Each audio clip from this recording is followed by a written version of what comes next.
he should join and then, yeah. If he can. I don't know. Why not? Yes. My son's not coming. He just sent me a message. Oh, okay. Yeah, he can join. Mm-hmm. Well, just talk to him. Just talk to him on the side when he gets here. Yeah, tell him to bring an artifact. Come on, I'm just all right. deciding on what I want to eat here. There's a little bit of an Aldo story, too. Okay. While we're on Aldo. So, Aldo, who passed away in 2007, you just saw his shirt. This was like the bowl that he used to eat out of, and it came from a program that he used to be in, like Misericordia or something, right? Yeah. And for developmentally delayed people, and so during the day, it was like a school, and I guess it was like a Christmas bazaar or something that they had these, but anyway, someone there made this bowl. And so we always had it in the house. Before we moved into this house, we always had this bowl, and it was like the special Aldo bowl. And I always liked it. I mean, it's like a cool little bowl, right? Well, anyway, we moved here, and it was very strange moving into this place because I had never lived in a big house in my entire life. This place is like beyond big. It's so big. And it used to just be filled with priests, and priests lived here, and they left all their stuff, and it was like really bizarre. Anyway, one day I was like, just looking around for like familiar things, you know, for like familiar things, and I thought that we had left this packed up or whatever, like we hadn't unpacked it yet, and honestly, all of the dishes were the priest dishes, like the table was the priest table, like it's like they just cut and ran, you know what I mean? Like they left all this stuff because this is an old rectory. But what was interesting, and I felt like this was so familiar to when we moved in, there's like little cabinets in the dining room that are built-ins, and you can see like they're like built-in china cabinets or whatever. And one of the things that was on display there when we moved in was this. Oh my Oh. Right? This one. And I was like, and because it was already up, I thought that she had maybe unpacked this and just put it up there as like a familiar thing. And I was like, I don't think it's the same. That's a plate. We have a bowl. And so I went looking and found this.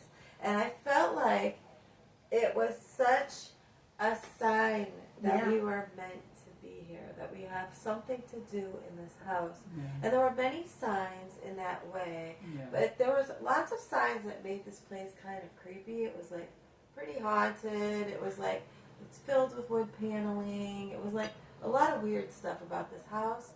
But since we've been here over 7 years, I keep these as a reminder that we've really built a home here and a community here. And it feels like all of the negative energy is gone and all of the good energy has been built. And it feels like maybe stewarded by Aldo, like leading our way as our little angel. And that feels special to be able to have a place that we celebrate so much here. Like at first we were asking, like, how do we get rid of all the crazy spirits? Because you think, like normally when people get a house that's like haunted, they think, you should invite a priest in. But the only people who have ever lived here are priests, right? So who do you call? Like Ghostbusters? Like what do you do? You know what I'm saying? But we would hear steps and voices and knocking and like the lights turning on and off. There was craziness all the time. And it really took, like we closed on this in like December 19th is when it became ours. And I was like, I can't even go into that. It felt like it was somebody else's house. Like there were just 80-year-old men milling around in their underwear or something. You know what I mean? It felt like a crazy, like, you know what I'm saying? Like it didn't feel like, oh, this is my house, you know? It was like, excuse me, pardon me, excuse me, I'll just sit here. You know what I mean? It was like filled with so much energy and craziness that I was like, oh my God, this is like, I feel like I had to knock first to go in, you know? excuse me. It was a bizarre thing moving into this place. And so, anyway, we asked our friend, who's a santero, and we were like, how do we clean this house? And he's like, you have to live in it. You have to bring people here. You have to celebrate. You have to have your life here. We'll ask them to go. You have to believe that they're trying to protect this place. We'll ask them nicely and tell them that you're going to take care of it. And I feel like over the years, we have taken care of it.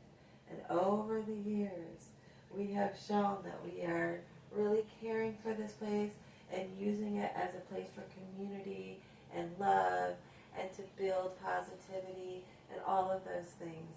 And I feel like when I felt doubtful for literally the first 4 years, I would look at these two things and I would say, we are meant to be here. Mm-hmm. Yeah.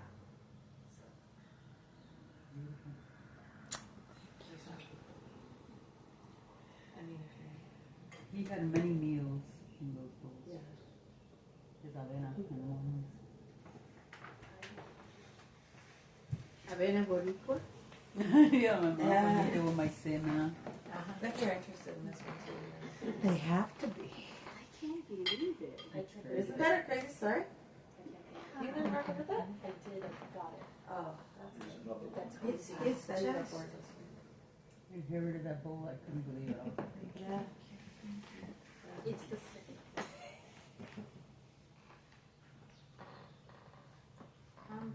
Isn't that trippy? Yeah. Let me see. Who wants to go next? Is it my turn? Well, there's no turn. It's I do between- next. All right. Okay, but we're missing somebody. my brother, he's just getting the guy the ladder. Oh, there's a guy We who's. have some roofing that's happening. Okay. That wasn't scheduled to happen today, and just he called out of the blue and said, "I can do it now." Well, Just like, you have to tell right us before you what- came. We better hurry up because it's Yeah. go for He's it. gonna- Yeah, yeah. Sorry. So, I think I got the message wrong because I have many stories, and one of them would have been about migration, actually. But what I have I have to read this. You see this little piece of paper, and this was done by a writer, a poet, and someone whose heart is broken. And after I read it, I'll tell you how I came to acquire this, really. So, the name of the poem is Find Me. Roaming through the dark to find my broken heart. When I picked him up, I noticed he had scabs, bruises, and scars. It tore me apart. The mere sight of my poor heart. I scooped him up in my hands and gave him a hug. I told him I was glad he was back, and he truly was missed. He looked so sad in the palm of my hands, so I knew he was taking it hard, because he didn't feel handsome, covered in scabs, bruises, and scars. So I whispered in his ear, "What's wrong? What's wrong, heart?" He broke down crying before he started to look at me. "Tyrone the Great, I am broken and hurt. He huffed and puffed. "I just want to give up. Love doesn't want me. I don't think I am enough." "Don't say that, heart. It's not true. Look at you. Even with scars, you're still handsome. One day you will find someone who complete you those people in the past didn't deserve you, didn't save your heart.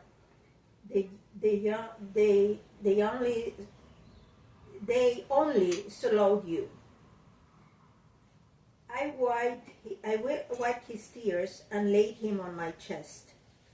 You've been through a lot, Hart. Get some rest. Tyrone the Great, I am tired and I just can't do this. I know you're tired, but I swear we'll get through this. Now get some rest while I tuck you safely back in my chest. The reason why this piece of paper, I have a big poem, heartfelt poem in this piece of paper, and in tiny, tiny letters that cover the front and part of the back, is because whoever wrote it didn't have enough means, didn't have the paper, didn't have the pen or the pencil, and he had to be thrifty with those his hard-earned supplies. He is in prison, and he wanted the world to know that he was a human, that he had feelings, and that he was deserving of mercy. I was invited to come and join groups, a group in prison at Stateville. And when I went there were a group of prisoners who were assembled in a room, and they came to study and to also meet with people. And my assignment was to tell them my story. And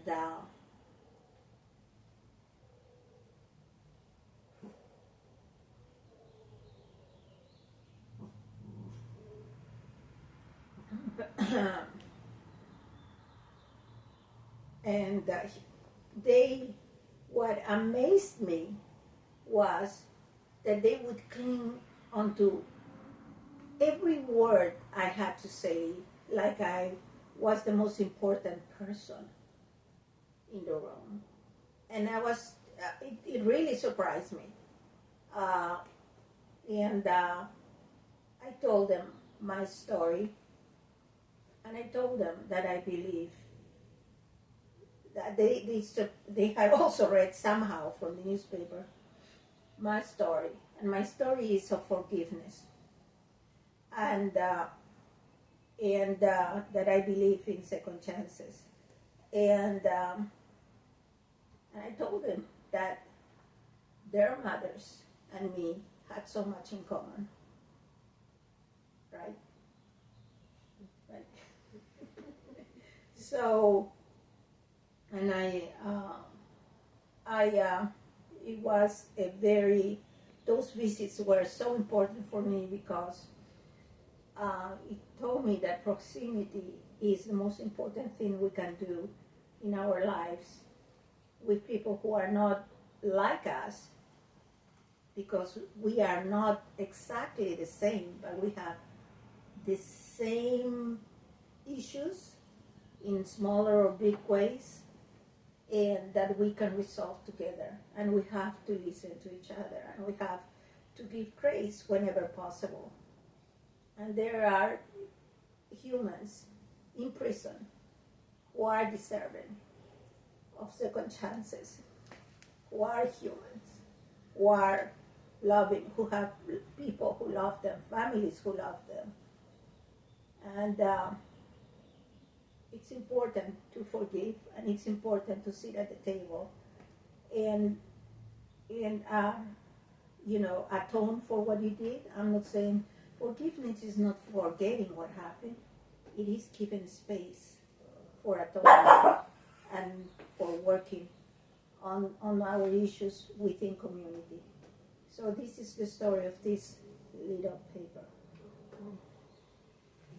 You wanna reach right here? Thank you. Everyone, this is Mike. Hey, Mike. Hi, Mike. Hello. Hi, My Mike. friend. Have a seat. Have a seat, Mike. Oh, You can get it. Yeah, there's a chair over here. There's food too.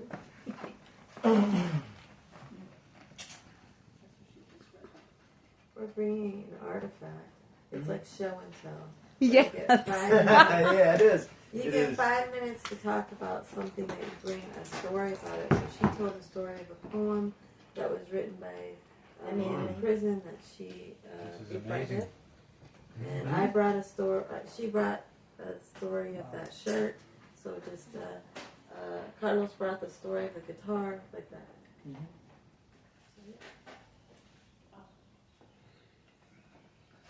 I'm ready. All right. Ready? Yes. Wait. That's so small. It is how do you tiny. read that? And She it's had a because it's magnifier? Probably with a golf pencil. because they don't have access to paper to where you're in prison. It is a commodity. Oh, yeah. You know, if I someone know. offers you like chips when you are there, that's a luxury. So they're basically being very generous Oh, wow. when they do offer that. So to him, you know, he has a pencil and he knows that it's so valuable that he tries to make the best out of whatever. And this is, and we couldn't make a copy. Actually, we smuggled it. Wow. I had to smuggle it, right?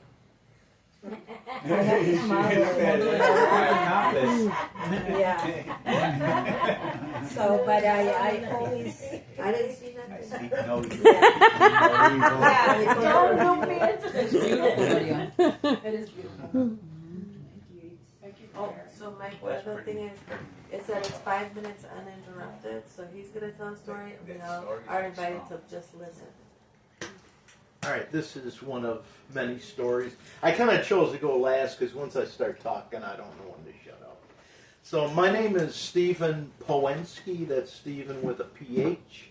I've been called many things. I like to be called Steve. In fact, I had some anger issues at one time growing up that my name was spelled with a PH because people would tend to call me Stephen. And supposedly I was named after my maternal grandfather, whose name was Steve. It was just, that's what's on his tombstone, is Steve. So I was born at Roseland Community Hospital. We lived on 114th and Harvard. When I was a year and a half years old, my mom and dad bought their first house in Calumet Park, a little, I don't know if you're familiar with it, but it's a suburb surrounded by the city. So I'm 3 blocks this way, Chicago, 3 blocks this way. So I always felt that I was more a Chicagoan growing up there between Ashland and Halstead, that close. But anyway, I'm a second generation Polish American on both sides. All my grandparents came from Poland. They did the traditional, route going, landing at Ellis Island, coming to, I know once, my grandfather on my father's side came to Pennsylvania. It was the coal mines that brought him over. They wind up in Detroit, Chicago for a little while. My grandfather wrestled professionally here for a bit. They had a couple buddies. They actually owned a venue. And then when the mines opened up in southern Illinois, they went there because the drawback in the early 1900s wasn't good from professional wrestling at that point. And that was before all the fake stuff. My maternal grandfather came from Warsaw, where my other grandfather came closer to the Russian border.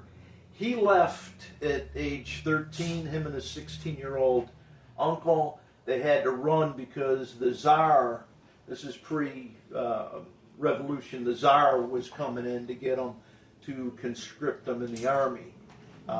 So they made their way off across the different continents and Finally, I think my grandfather was about 20 when he came to the United States.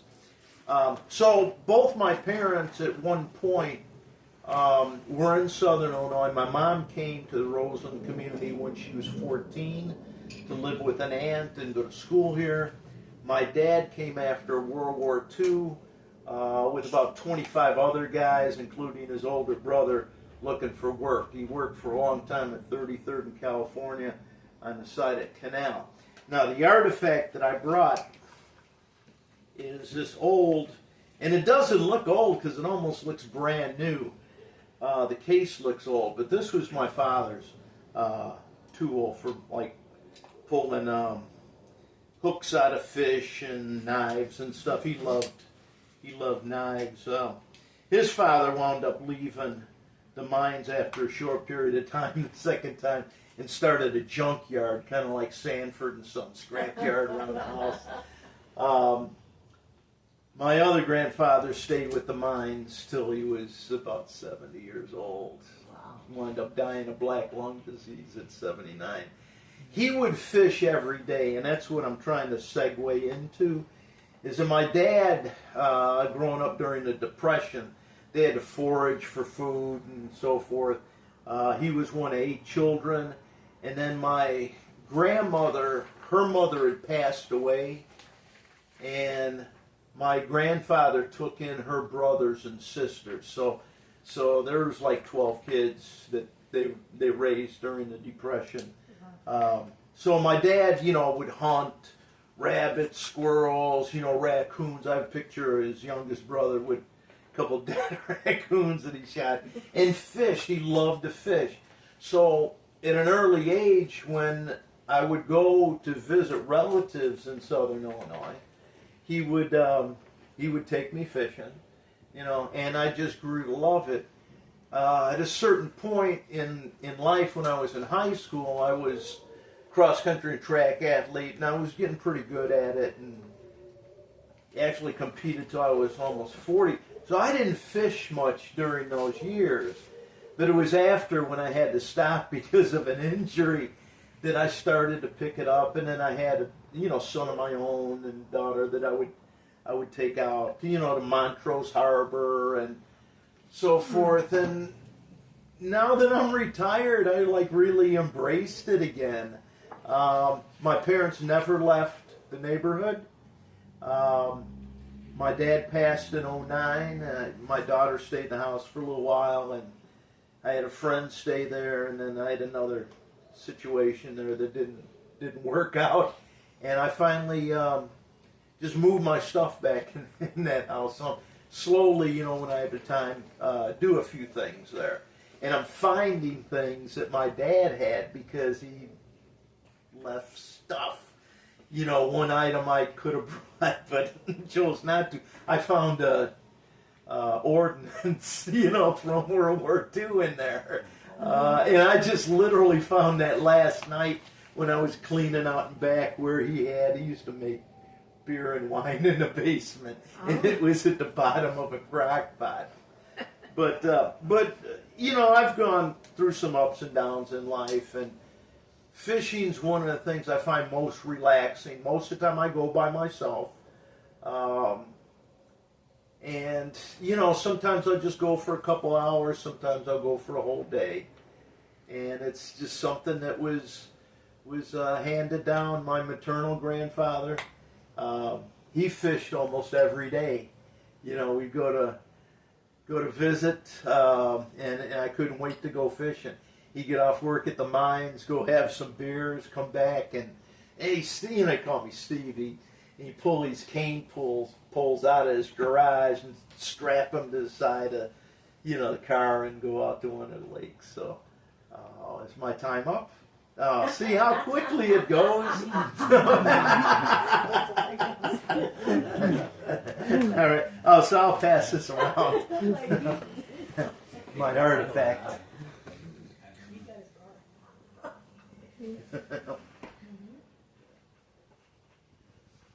So you all thought I was quiet. No one thought that.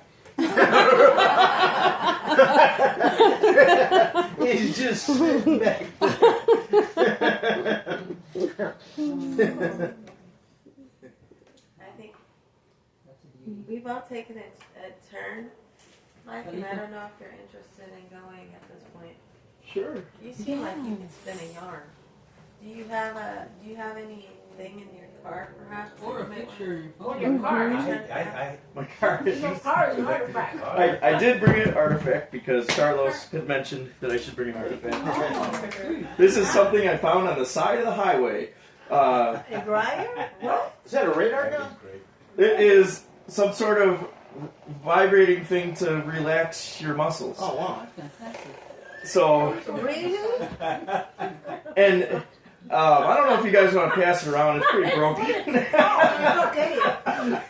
But I'm very cute. We are very cute. because I thought it was a hammer. You know what I mean? I'm like, I'm driving down the road and I'm like, man, look at that. So I put on the four ways and I made it way over to the slow lane and got on the shoulder and then I reversed up to it and I picked it up and I'm like, what is that? And it wasn't until later that my friend found the button. And he's like, oh, you have to hold the button. And I'm like, what is it? You know? And I had no idea. And so then we found out it is some sort of massaging thing. So it's actually really relaxing. So I just find stuff, you know, and I make use of it sometimes, or it goes to the scrapyard. But that's my story. And I scour Facebook Marketplace for things that are useful for people. I found a pile of fencing because somebody wanted a taller fence, and so I'm asking all my customers, hey, could you use a cedar fence? It's in really good condition. I can go pick it up with my little trailer behind my little Prius, you know, gets good grass mileage, you know, and so I look for things like that, and it's like a hobby business, but more of a hobby. And I like helping people. I love teaching. I think my family's filled with educators. Apparently there's a lot of them in my family. So that maybe that's something that was passed down to me. And I feel like really wealthy people have bigger bank accounts, and it's easier for them to buy something new, use it, and then the next thing you know, they put it out to the street and hope that maybe somebody picks it up and has a better use for it. And then next year, so that it's not stubbing their toe in the garage, they buy a brand new one when they need it again. And that's great for the economy.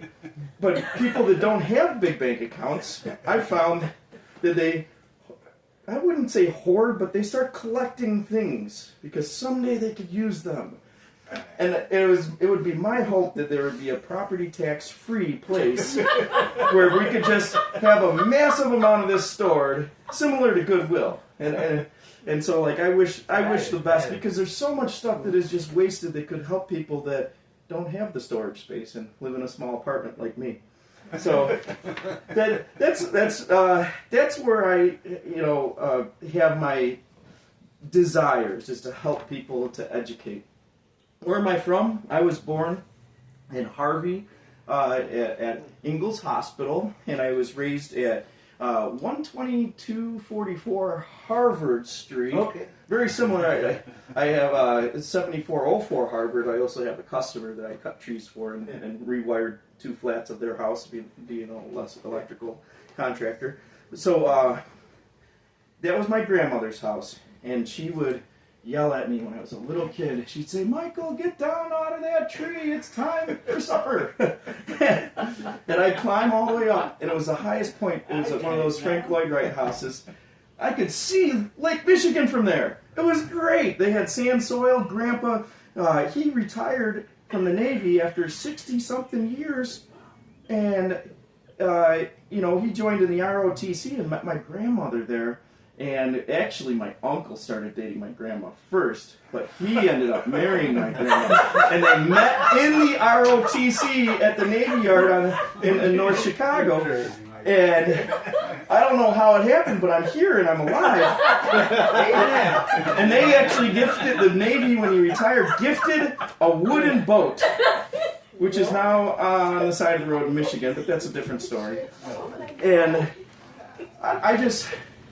I am so grateful to be alive. And Grandpa, he gave his dental practice to my dad. So my dad was one of those that graduated, the youngest dentist in Illinois. It wasn't enough that and this is a little bit of me bragging, great grandfather and great great grandfather were the dental commissioners of Illinois, and for like a 50-year period, anybody that got a dental license in Illinois had to have one of their signatures.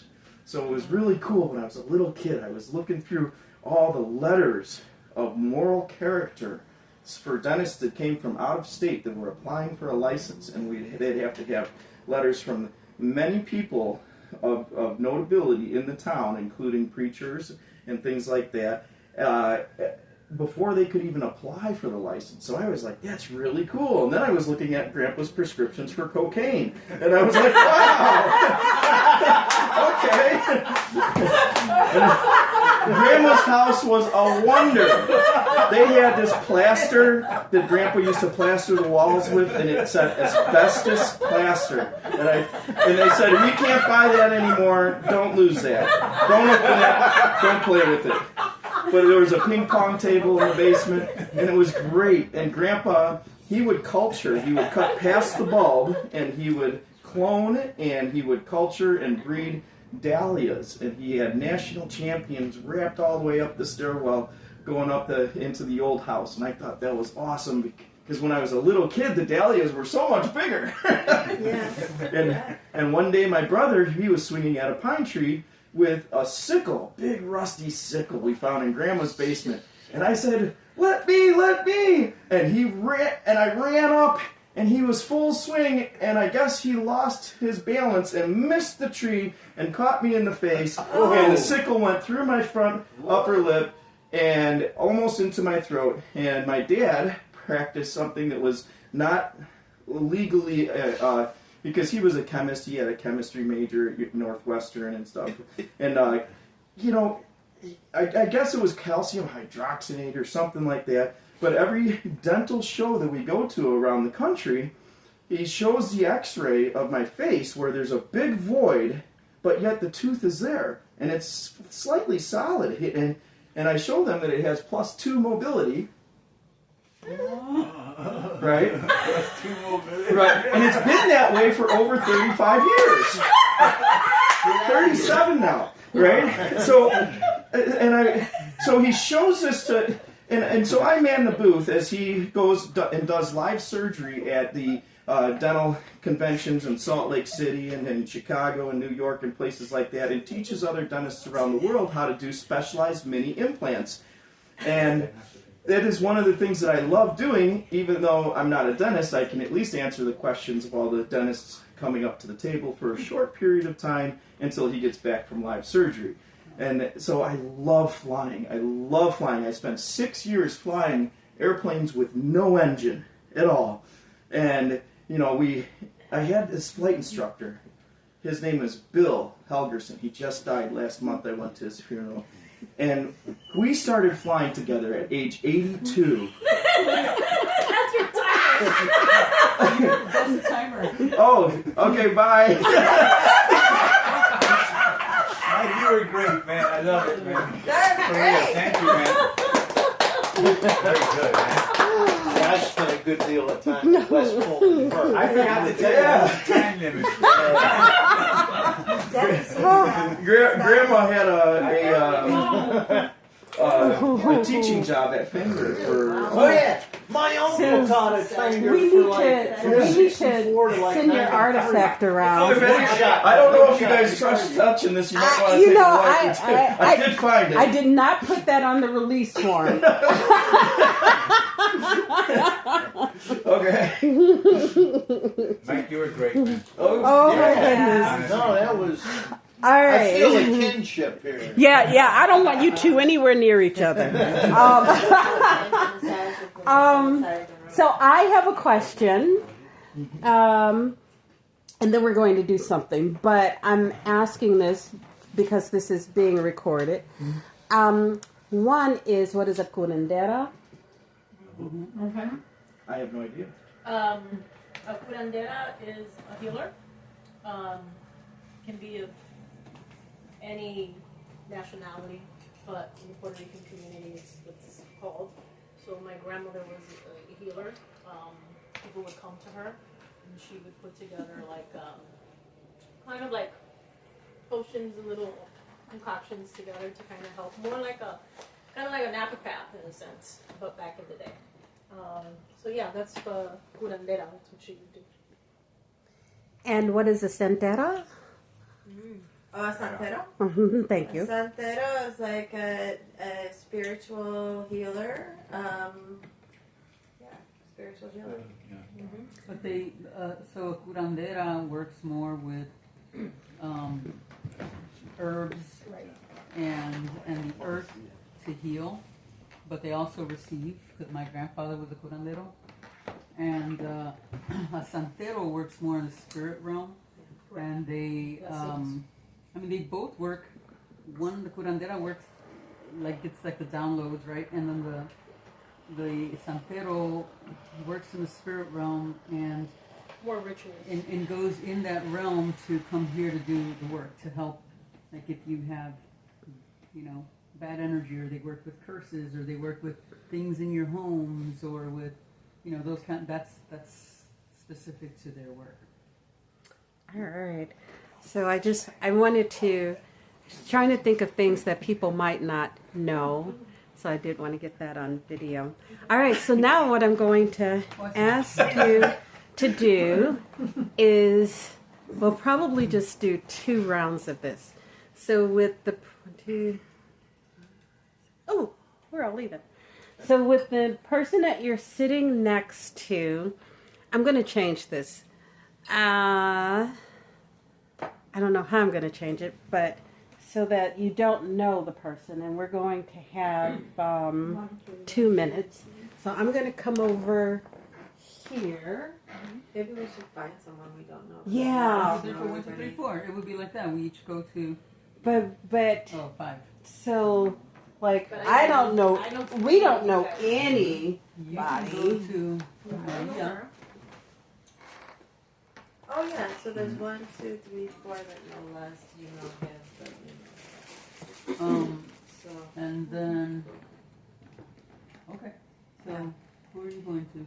I mean, I know Mike, but I don't know him like No, you can't. Right. You can't go with Mike, but you can That's go my with buddy. Maria. I would go with you. Okay, that's fine. Okay. Okay, and you will So what are we each doing? have.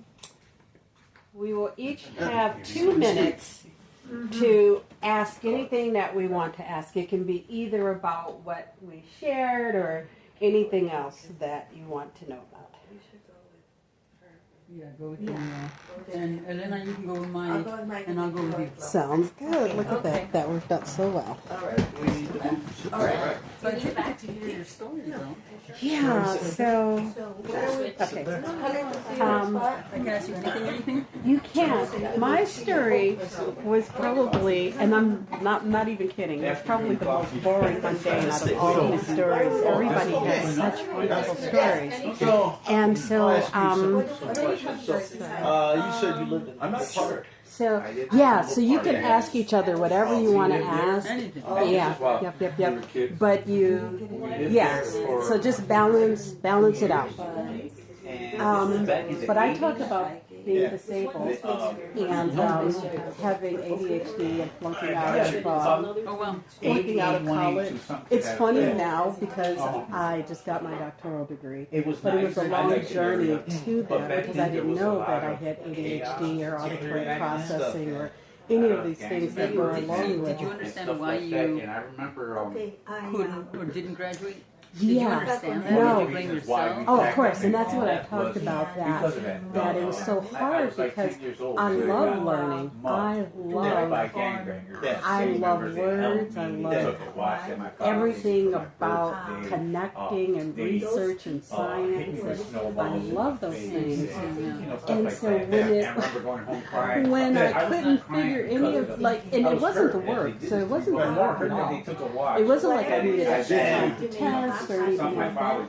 I couldn't find my classroom. I lost my books. I lost my homework.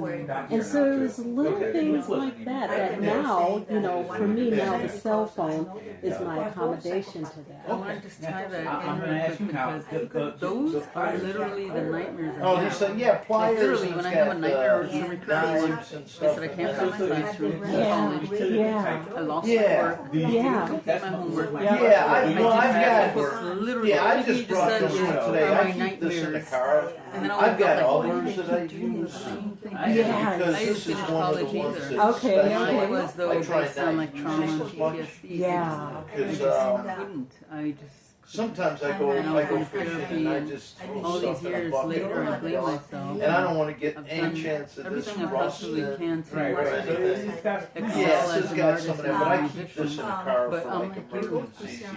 I said, And, no. and the knife If is I stayed could, kind of I sharp. could, So, I feel like my yeah, deathbed I'll be learning. Yes. Because that is my, Yes.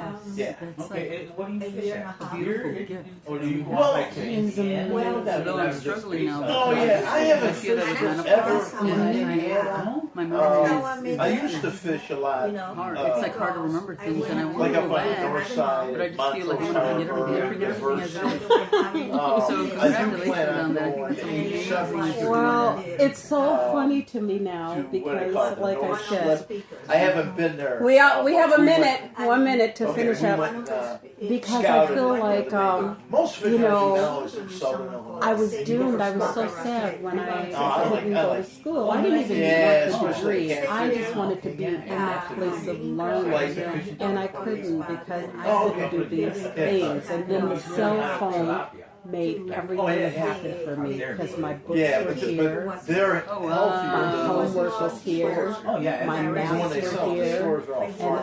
So everything was all in Yeah. one place. Yeah, I have And one of my did you- granddaughters. Her When mother's did you get Puerto Rican. diagnosed? Yeah, so I got And I had- diagnosed in I worked at 2004, Chicago State University and I for went years, back to for like school 22 years. for my first And successful my manager, round she in was from 2004. Puerto Rico. Like I got that She would diagnosis, go and I was visit. like, Did you get on Ritalin or whatever Talk about the medicine? they put me on my Concerta granddaughter for a does little it. bit, and what didn't work for me. What worked for me was music, song, dance, hiking, things that are in my body. That's what worked for me. Yeah. And I just wanted to say that I lived in Phoenix. I told them that earlier. And when I lived in Phoenix, I did street Never spoke medicine. Like I was a street medic as a social worker. There was a collaborative of us, and we had a free clinic.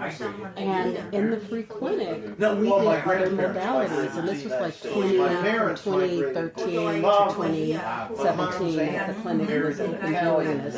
And so, you know, it's the first time that I had Olympia, you know, perform. And so it was just really amazing, and sound healing, and you know, so like it was just wonderful to that people were speaking my language because traditional medicines did not work for me, and so I needed, and so like this is really good for me because at the time it's different now, but at the time I couldn't find a group of African Americans who were practicing in this way because you know we did not hold on to our roots from Africa in the way that other people did because Christianity and the way that we had it in slavery is different. Yeah, they made sure they stripped all of that. Yeah. Yes, and so when I always say this, that I learned more about my African roots when I moved to Humboldt Park than I ever did because, you know, like it was more, and so, you know, I could just, I would have a panic attack and I would learn how to, because I had a huge panic attack, but I would learn how to use rhythm and drumming and dance, you know. So like then I would be like, bring on the panic attack, I don't care. Yeah. You know that is like right now. I think there's a that I'm in now. It's a little they're really bungalow, studying like a little starter sound home. now. Yeah. You have Vegas Yeah, but they now. never, Yes. they never Sound moved. and healing. And He it's, looked you at know, other it's places. He trendy. told me Right. the It's story, an looked at actual other science that places. Yes. you're One of them would have finding been that even torn some up of as those a sounds damn are repairing organs, Yes. are fighting certain viruses or diseases. Yes. It's amazing. You know, And I think that the if we veterans look benefits. back, we're going to find And, that sound was you know, instrumental so in he a lot worked of at ways 33rd centuries and California. centuries ago. Yes. We don't even know. Yes. Yeah. I hate to be the one Yeah, to tell he- everybody. yeah. Okay. All All right. Change and go and speak to somebody else. Oh, okay. Okay. Let's Carlos, you can go over here, over here. That's I'll talk change and go to somebody else. How Yes. do we do that if we? Oh, I don't know, him. right? So we know or don't know? You want to have a Okay. seat first? Oh, Right. Where are you? I'll talk to you. Yeah. Yes. Yeah, we could sit here. All right. Then you don't have to move. Unless you want to do this and I talk to you. Oh, okay. Yeah. Grab a chip or two. Not a problem.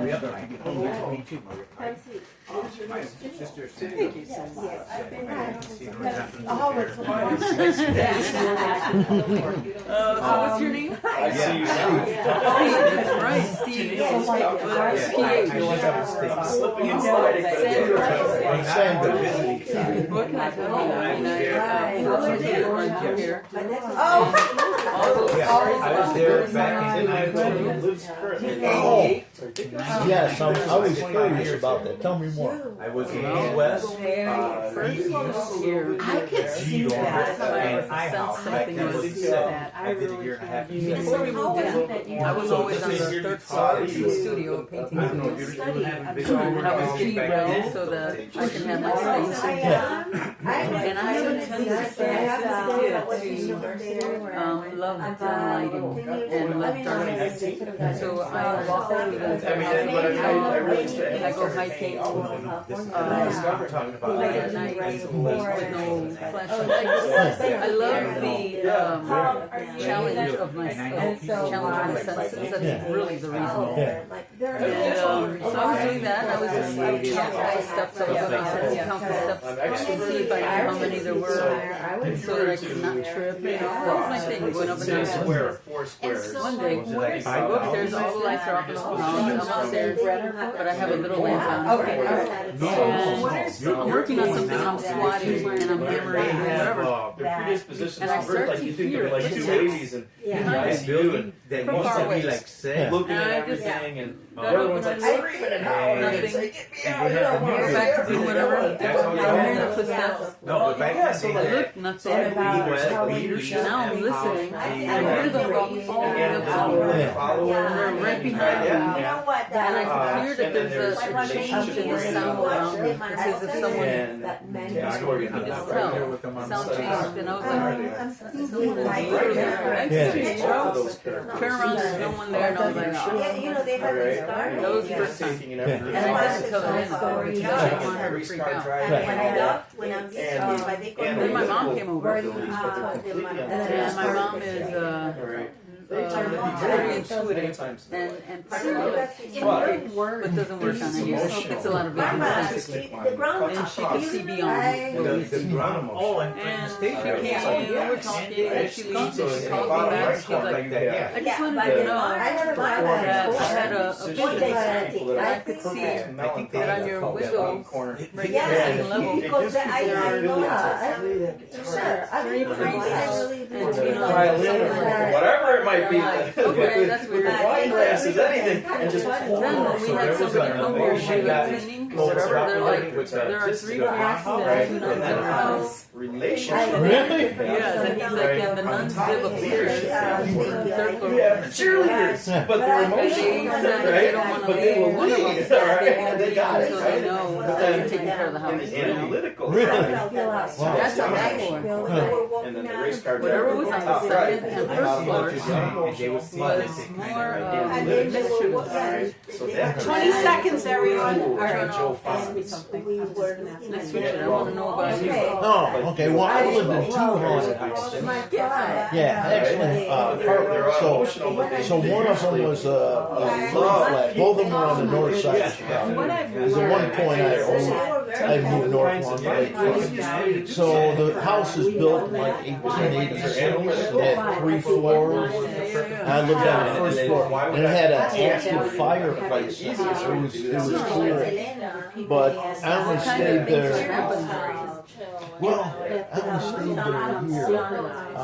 This first. I'm hard right. I am hard right. I am hard right. I learned little. One day, as being the I text went of to the bed, story, and all of a sudden, I learned little tricks. it's like To get away with something it. just took everything we had. So I learned tricks from people. And then those people learned it. Just pushed it down like that. Yeah, we would hear stuff like that. So the second place was a couple blocks from Woodley Field.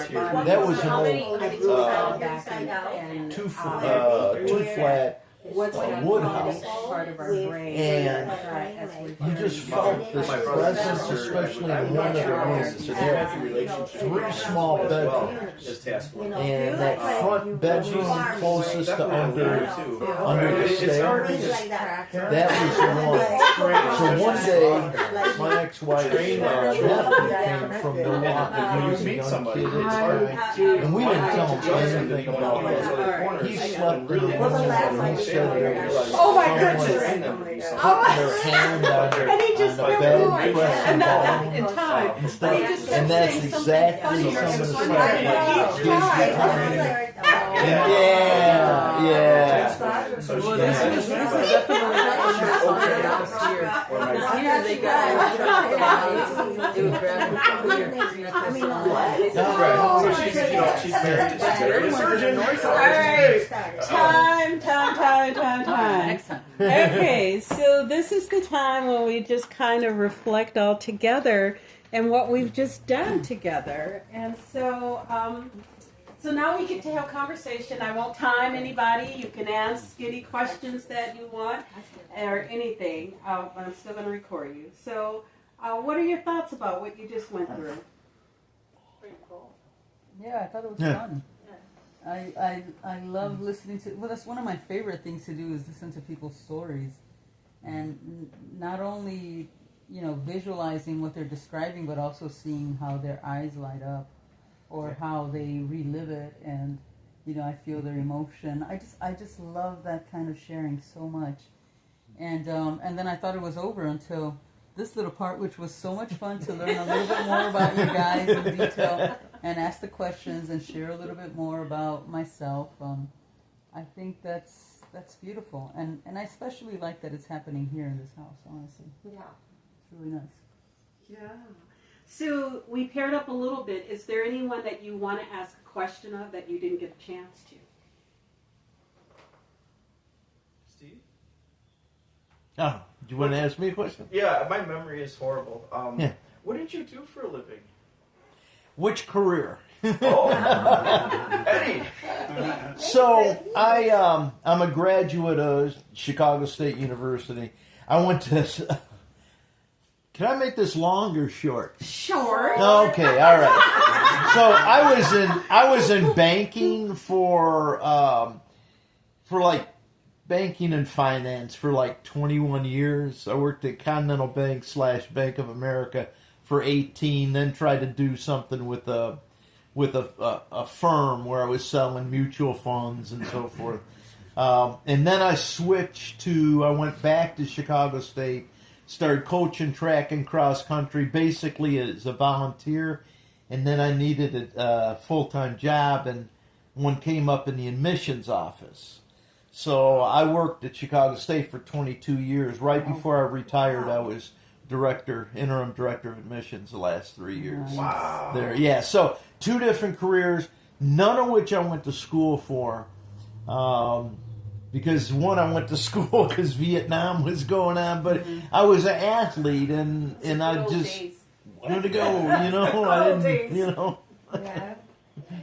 So the project that I'm funded through, that's giving me money, is Healing Illinois. And so when we had to write a proposal, we were to write ways in which we could extend those stories that were erased or unheard of or invisibilized, and how that added to healing.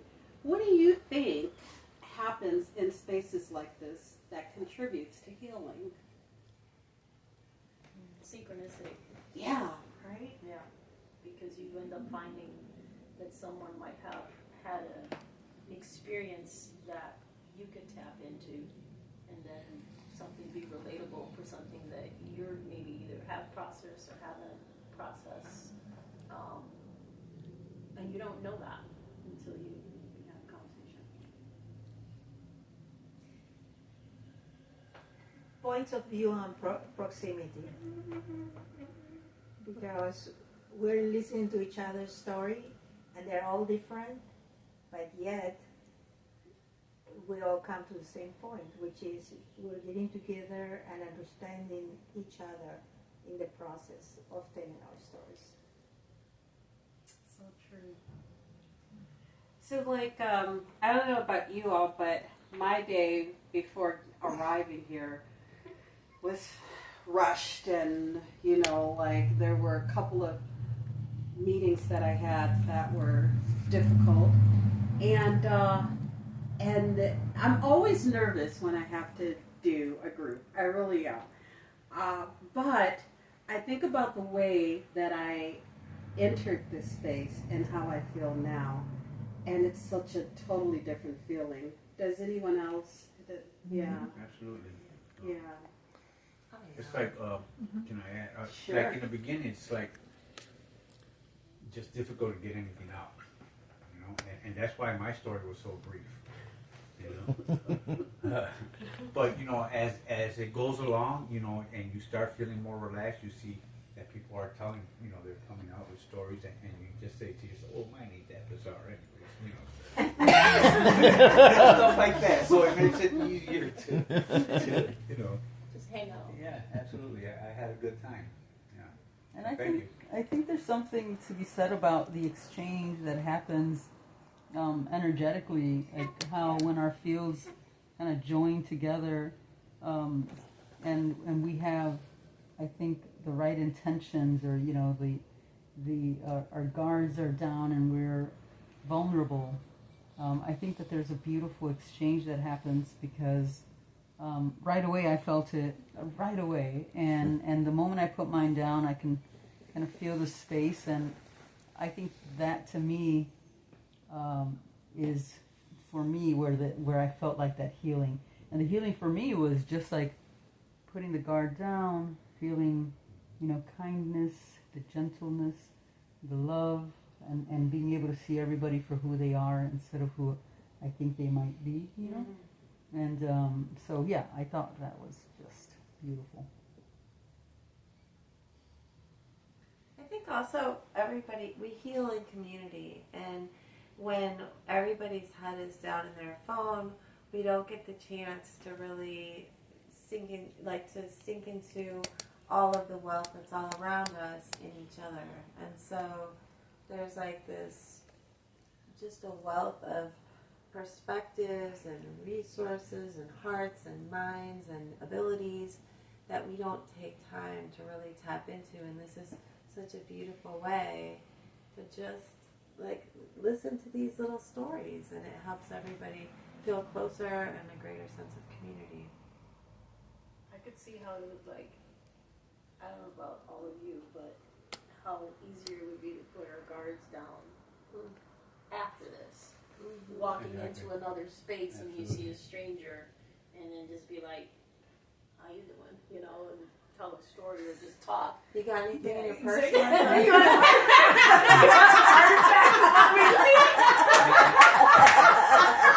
I just want to I want to add that Mike made it easy. Yeah, you did. The way he came in and he brought that energy that, like, he sealed it. Mike makes a lot of good connections. Everything connects in Mike's mind. I love it. It's fun. Great. Yeah, I think you see how we all, you know, we see the commonalities. We see how we are. Like, as I was listening to some of the stories, I'm like, oh my God, I just experienced that. When we were talking, I was like, oh my God, really? Oh, I've experienced that too. Oh yeah, I remember when that happened, like that kind of stuff as I was listening. So I think that's also something that, brings us all together. That's nice. Well, speaking of coming together, I want to honor our time, but I want to end with another dance activity. Oh no! It was bad. So this one is called Contra Dance. Has anyone heard of Contra Dance? No. All right. And we have the perfect amount of people. So we're going to have 4 people line up on one side. Can we do it here? Is it physical okay to do it here? Yeah. And we're going to have 4 people lined up on the other side. How many people have seen Bridgerton? Oh, yeah. Okay, cool. So this won't look totally foreign to you. Yeah, right. Only during comedy. You just heard the name, right? I have no idea what it is. So it's medieval dancer. Well, it's going to feel medieval. Medieval. So 4 and 4. Oh, what are we doing here? I'll put on this Oh, side. what are we going here? Okay. All right. So the first thing I'm going to have you do is both lines will go forward, walk forward, and then go back. And I'm going to call lines go forward and back. And you're going to walk forward. One step. Uh-huh. This is about what we have in this space, and then back. Yeah. And then I'm going to say, pass your partner by right shoulder. So everybody is going to pass. We shouldn't be together because he knows how to do it. Then you're going to stay on the. But you go to the right shoulder. Yeah. No, you're going to stay on the side that you were. Pass your partner by right shoulder. So you pass them and come back around? Yeah. So everybody go back to where they were. So we're like Oh, yes, this? you were. This is where we were. Okay. We did it, right? Yes. Okay, so. Okay. And What do we do with this one? She's just watching. Yeah, she wanted to tell a story, but and then I'm going to say lines go forward and back again. And then back. And then pass your partner by left shoulder. And in contra dance, there was a move that used to be called gypsy, but we don't say that anymore. We say right shoulder round. But what you're doing is you're looking deep into the eyes of the person as you go around, and then you return back to the space that you are. Wow. Wait. I'm on the wrong side.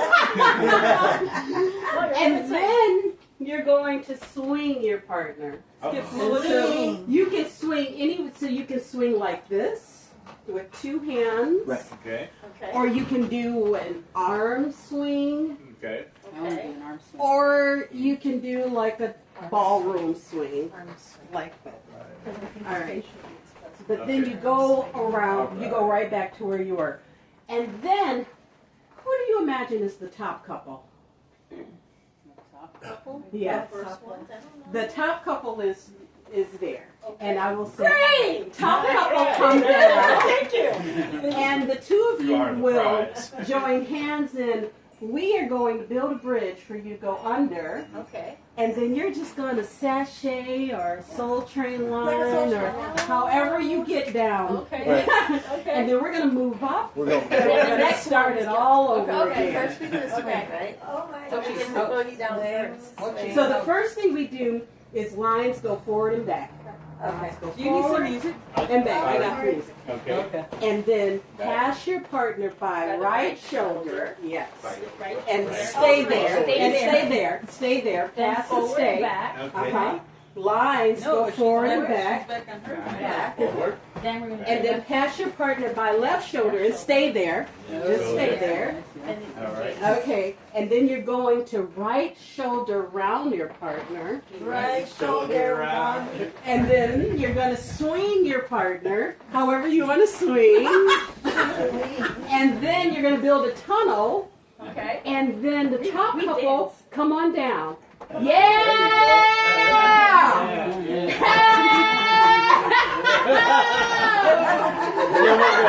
And then we're gonna move down. All right. All right. So let's get some music. So this music, this dance that we're doing is called contra dance. It's an early American dance. I've been teaching black callers for the last year how to call this dance because it lives in white culture mostly, but it's a dance that was done with black and African people in the early 1600s through 1800s. So we're just kind of reclaiming the dance. And this song is a song that was written by a black family in the 1800s.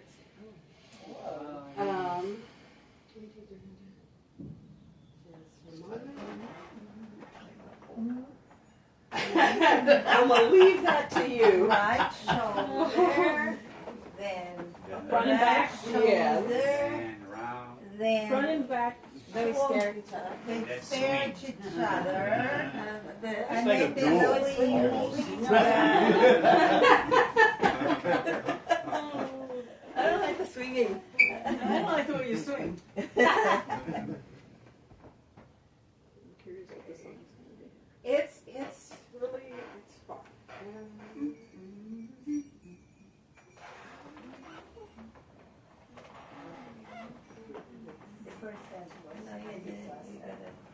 I should have reminded. We should have. Oh, I wasn't here. Yeah. I wasn't here, so. All right. You got to hear a YouTube commercial first. Dogs are trying to figure out what's going on.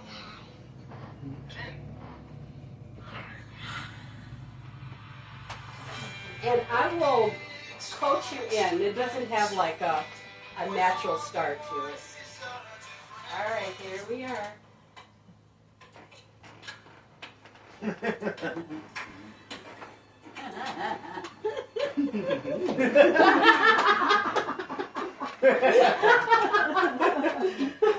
Lines go forward and back. Pass your partner by right shoulder. Lines go forward and back. Pass your partner by left shoulder. Right shoulder around your partner. Then you swing around your partner. Tunnel, top couple, come on down.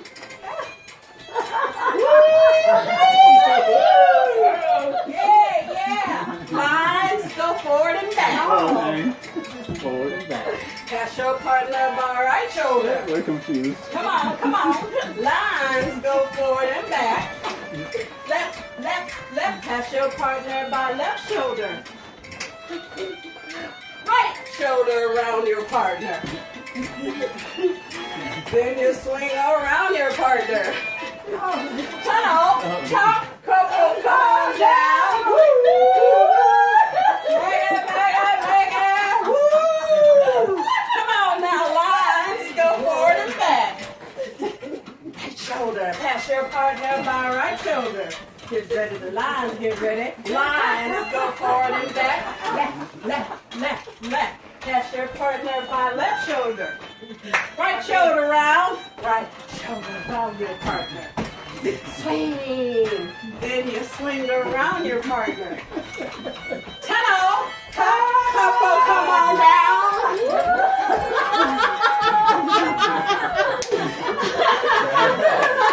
All right.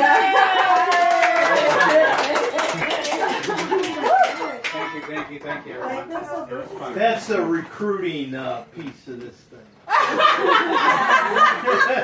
Thank you so much. Thank you. Oh, thank you. It was fun. Thank you for a fun day. Sounds like, I want a Bridgerton. I want a Bridgerton tomorrow. I want a Bridgerton. You're going to be